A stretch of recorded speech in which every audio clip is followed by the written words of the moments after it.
ఇది నేను కార్యకర్తలందరికీ విజ్ఞప్తి చేస్తున్నా. ఈరోజు ఎక్కడికక్కడ మనం అందరం కూడా ఆలోచించుకుని రాబోయే రోజుల్లో ఇంకా పగడ్బందీగా కార్యక్రమాలు చేపడతామని మీకు తెలియజేస్తూ, అదే సమయంలో ఎన్టీఆర్ మెమోరియల్ ట్రస్ట్ ద్వారా న్యూట్రిఫుల్ యాప్ పెట్టాం, బ్లడ్ డొనేషన్ క్యాంపులు పెట్టాం. ఇవి కూడా మీరు సద్వినియోగం చేసుకోండి. అదే మాదిరిగా ఈరోజు 5 లక్షల రూపాయలు ఇన్సూరెన్స్ ఇస్తున్నాం. ఇంకో పక్కన ఆరోగ్య విషయంలో కానీ, విద్య పిల్లల చదువు విషయంలో కానీ జాగ్రత్తలు తీసుకుంటున్నాం. ఈ రెండే కాకుండా ఆర్థికంగా కూడా మన కార్యకర్తల్ని పైకి తేవడానికి ఎలాంటి కార్యక్రమాలు చేయాలనో అది కూడా ఆలోచిస్తున్నాం. 1 ఫ్యామిలీ 1 ఎంటర్‌ప్రెన్యూర్, అందులో మన వాళ్ళను కూడా ప్రాధాన్యత ఇవ్వడానికి ఆలోచిస్తున్నాం అని చెప్పి కూడా నేను మీకు తెలియజేస్తున్నా. అయితే ఈరోజు మీరందరూ కూడా ఈ విషయంలో కూడా కూటమి అంతా కూడా ఐక్యంగా ఉండాలి. 2029లో 2024 కంటే పెద్ద మెజారిటీతో గెలిపిస్తామని హర్షాన్ని ఆమోదాన్ని తెలియజేయాల్సిన బాధ్యత మీ అందరిపైన ఉంది. అదే సమయంలో పేదల సేవలో సోషల్ రీఇంజనీరింగ్, ఈరోజు ఈ రాష్ట్రంలో సంక్షేమ కార్యక్రమాలకు ఆద్యుడు మన నాయకుడు ఎన్టీ రామారావు గారు. ఆ తర్వాత సంక్షేమ కార్యక్రమాల్ని ముందుకు తీసుకుపోయిన పార్టీ తెలుగుదేశం పార్టీ. ఇంకో పక్క మీరు చూస్తే వెనుకబడిన వర్గాలు ఎప్పుడు కూడా తెలుగుదేశం పార్టీకి కంచు కోట, వెన్నెముక. ఏ సందర్భంలో కూడా ఏ వ్యక్తి కూడా వెనుకబడిన వర్గాలను మర్చిపోవడానికి వీలు లేదు. అందుకే మొన్న ఎలక్షన్లో ఒక పని చేశాం, సోషల్ రీఇంజనీరింగ్ చేశాం. అన్ని కులాలకు సముచితమైన స్థానం ఇవ్వాలని, వెనుకబడిన వర్గాలకు పెద్దపీట వేయాలని మనం ముందుకు పోయాం. దీని ఫలితాలు కూడా బ్రహ్మాండంగా వచ్చాయి. నేను పార్టీలో కూడా మిమ్మల్ని అందరినీ ఒకటే కోరుతున్నాను, జనాభా దామాషా ప్రకారం అన్ని కులాలకు అన్ని మతాలకు అందరికీ గౌరవం ఇచ్చే పరిస్థితి రావాలి. దీనివల్ల ప్రజల్లో విశ్వాసం పెరుగుతుంది, పార్టీకి లాభం వస్తుంది, భవిష్యత్తు కూడా ఎన్నికల్లో గెలవడం కూడా ఈజీ అవుతుందని చెప్పి కూడా నేను మీకు తెలియజేస్తున్నా. ఇంకో పక్కన మీరు చూస్తే బడుగు వర్గాలకి బలహీన వర్గాలకు మనం దగ్గరగా ఉండాలి. ఈరోజు మీరు చూస్తున్నారు సమాజంలో కొన్ని దురాచారాలు ఉంటే 2 గ్లాసుల సిద్ధాంతం ఉండేది. జస్టిస్ పున్నయ్య గారి కమిషన్ వేశాను, ఆయన ఇచ్చిన రికమెండేషన్లు అమలు చేశాం.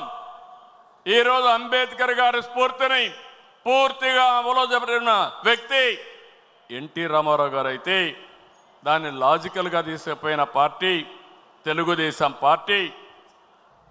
ఈరోజు మనం గుర్తుపెట్టుకోవాల్సింది, ఫస్ట్ టైం బాలయోగిని లోకసభ స్పీకర్గా చేశాం, ప్రతిభా భారతిని అసెంబ్లీ స్పీకర్గా చేశాం, ఎర్రం నాయుడు, యనమల, కళ, కేఈ, అయ్యన్న పాత్రుడు, కాలవ, నక్క ఆనందబాబు వంటి బలహీన వర్గాలకు సంబంధించిన నేతల్ని పార్టీ ఈరోజు ఎంతో గౌరవించి ముందుకు పోయాం. వారి సేవలు కూడా పార్టీకి ఎంతో చేశారు, ప్రజలకు సేవలు చేశారు. వాళ్ళని ఎప్పుడూ మర్చిపోలేమని చెప్పి కూడా నేను మీకు తెలియజేస్తున్నా. సామాజిక న్యాయం చాలామంది మాట్లాడారు, చేసి చూపించిన పార్టీ తెలుగుదేశం పార్టీ. ఒక్క వెనుకబడిన వర్గాలే కాదు, ఎస్సీలు ఉన్నారు. ఎన్నో సంవత్సరాలుగా ఆందోళన చేస్తూ ఉంటే మాలా మాదిగా కేటగరైజేషన్ ప్రవేశపెట్టిన పార్టీ 1996లో ప్రవేశపెట్టిన పార్టీ తెలుగుదేశం పార్టీ. దాన్ని కాపాడలేకపోతే మళ్ళీ సుప్రీంకోర్టు పోయి కొట్టేస్తే మళ్ళీ 7 బెంచ్ సుప్రీంకోర్టులో మళ్ళా ఇది సాధ్యం అని చెప్తే 96లో చేసిన వర్గీకరణ 2025లో తిరిగి చేసే అవకాశం వచ్చిందంటే అది తెలుగుదేశం పార్టీ సామాజిక న్యాయం, పేదవాళ్ళ పట్ల ఉండే అభిమానం, ఇలాంటి చాలా చేశాం. ఇది కాకుండా సెన్సస్ తీస్తున్నారు క్యాస్ట్ వారిగా. ఇది రైట్ డైరెక్షన్. నేను కేంద్రాన్ని అభినందిస్తున్నా. ఒకసారి సెన్సస్ వస్తే ఏ కులానికి సంబంధించిన వ్యక్తులు ఎంతమంది ఉన్నారో తెలిస్తే దాన్ని ఆధారంగా చేసుకుని వాళ్ళ ఆర్థిక పరిస్థితులు కూడా అధ్యయనం చేసుకుని వాళ్లకు ప్రత్యేకమైన పబ్లిక్ పాలసీలు ఇవ్వగలుగుతాం. దీనివల్ల ఎంతో మేలు జరుగుతుంది. ఇదే సందర్భంలో ఇక్కడుండే మిమ్మల్ని అందరినీ నేను కోరేది, జనాభా ఒకప్పుడు నియంత్రణకు పోయాం, ఇప్పుడు జనాభా ప్రమోషన్ కింద, పాపులేషన్ మేనేజ్మెంట్ కింద మనం మాట్లాడుతున్నాం. ఇది కూడా చాలా అవసరం. లేకుంటే భావితరాల్లో భవిష్యత్తులో యంగ్స్టర్స్ తగ్గిపోయే ప్రమాదం వస్తుంది, చాలా సమస్యలు వస్తాయి. నేను ఒకటే, ఇవన్నీ కాకుండా ఒక ప్రభుత్వం, రాష్ట్ర ప్రభుత్వం, కేంద్ర ప్రభుత్వం ఇచ్చే సంక్షేమ కార్యక్రమాలే కాకుండా అదనంగా P4 తీసుకొచ్చాం. ఇది పేదల పట్ల ఒక వరంగా తయారవుతుంది. ప్రజల్ని ఒక క్యాపిటల్గా పెట్టుకుని ప్రైవేట్ పబ్లిక్ పీపుల్ పార్ట్నర్షిప్తో జీరో పావర్టీ చేయాలని, ఆ తర్వాత శాశ్వతంగా పేదరికాన్ని నిర్మూలించాలని మనం ముందుకు పోతున్నాం. ఇది కాకుండా ఇంకొక పక్కన చూస్తే స్త్రీ శక్తి, ఇది గేమ్ చేంజర్. ఆస్తిలో సమాన హక్కు ఇచ్చింది ఎన్టీఆర్, ఆ తర్వాత డాక్రా మహిళల్ని పెట్టింది నేను. 33% ఉద్యోగాల్లో, కాలేజ్ సీట్లో రిజర్వేషన్లు పెట్టింది మనం. ఈరోజు నేను ఒకటే హామీ ఇస్తున్నా, ఎవరైనా సరే ఆడబిడ్డల పైన సోషల్ మీడియాలో క్యారెక్టర్ అసాసినేషన్ చేస్తే అదే చివరి రోజు అవుతుంది, గుర్తుపెట్టుకోమని హెచ్చరిస్తున్నా. ఇలాంటి కఠినమైన నిర్ణయాలు తీసుకుంటాం, ఆడబిడ్డలకు న్యాయం చేస్తాం. ఈ సంవత్సరం 1,00,000 మంది డాక్రా సంఘాలని పారిశ్రామికవేత్తలు చేయాలనే కార్యక్రమం పెట్టుకున్నాం. 22 మందికి ఎమ్మెల్యే సీట్లు ఇస్తే 20 మంది గెలిచారు. ఈ రేషియోలో చూస్తే ఎంతమంది ఎమ్మెల్యేలుగా మహిళలకు ఇస్తే, ఎంపీలుగా ఇస్తే తప్పకుండా ఎక్కువ గెలిచే అవకాశాలు ఉన్నాయి. దీన్ని కూడా ప్రారంభిస్తామని చెప్పి కూడా నేను మీకు తెలియజేస్తున్నా. అందుకే ఇక్కడే కడపలో మీరు చూస్తే మాధవరెడ్డి ఉంది, ఆమెనందరూ కూడా తక్కువ అంచనా వేశారు, రిజల్ట్ చూశారు, అదరగొట్టింది. అదే మహిళా శక్తి అని చెప్పి నేను మీకు తెలియజేస్తున్నా. ఈరోజు నేను ఒకటే మీ అందరికీ హామీ ఇస్తున్నాను, ఇప్పటికే చాలా కార్యక్రమాలు చేశాం, మళ్ళీ హామీ ఇస్తున్నా. ఈ నెలలోనే లేకుంటే నెక్స్ట్ నెల లోపల తల్లికి వందనం, ఎంతమంది పిల్లలుంటే అంతమందికి 15,000 రూపాయలు ఇచ్చే బాధ్యత మనదేని మరొకసారి విజ్ఞప్తి చేస్తున్నా. ఇంకొక పక్కన ఆగస్టు 15 నుంచి ఉచిత ప్రయాణం మా ఆడబిడ్డలకు కల్పించే బాధ్యత నాదని మేము అందరికీ విజ్ఞప్తి చేస్తున్నా. ఇప్పటికీ దీపం కింద కనెక్షన్లు ఇచ్చా, 3 సిలిండర్లు ఉచితంగా ఇస్తున్నాం. డాక్రా సంఘాలు పెట్టాం, సాధికారతో ముందుకు పోతున్నాం. భవిష్యత్తులో నేను ఇప్పుడు చూస్తున్నాను, మగవారితో సమానంగా మా ఆడబిడ్డలు ఇక్కడ లేరు. ఆ రోజు తొందరలోనే వస్తుంది. మగవారి కంటే ఎక్కువ మంది మహానాడులో మా ఆడబిడ్డలను చూసే రోజు తొందరలో వస్తుందని మరొక్కసారి విజ్ఞప్తి చేస్తున్నా. రాజకీయంగా, ఆర్థిక పరంగా, సామాజికంగా నా ఆడబిడ్డలు మగబిడ్డలతో సమానంగా ఉండాలనేది నా సంకల్పం. ఏమో మా ఆడబిడ్డలు మీరు సిద్ధమా అని అడుగుతున్నా. ఏంటయ్యా మీరు కూడా సిద్ధమా సహకరించడానికి అని అడుగుతున్నా. ఆడబిడ్డల్ని ఎక్కడైతే గౌరవిస్తామో అక్కడ భవిష్యత్తు బంగారుగా ఉంటుందని మరొకసారి మీకు తెలియజేస్తున్నా. ఇంకో పక్క అన్నదాతకు అండగా ఉంటాం. 50 రూపాయలకే కరెంట్ ఇచ్చిన పార్టీ తెలుగుదేశం పార్టీ.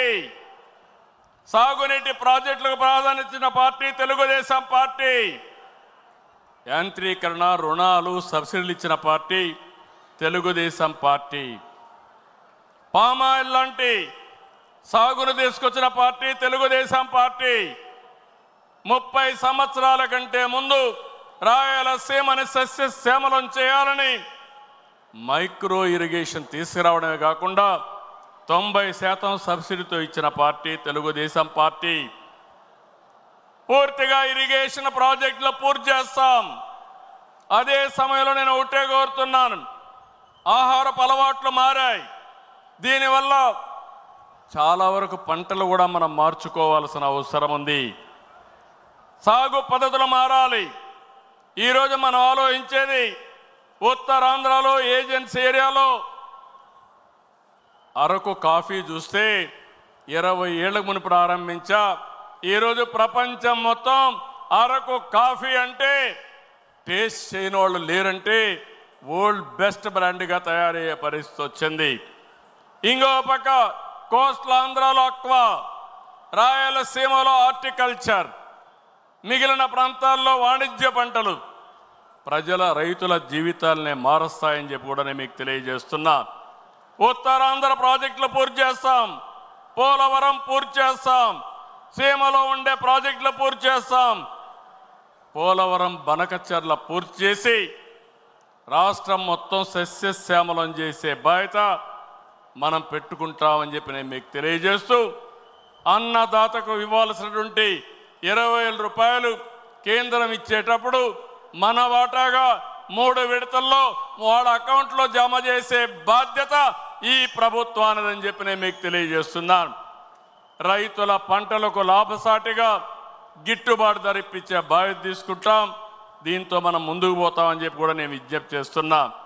ఇకపోతే యువశక్తి నిర్వీర్యం చేశారు.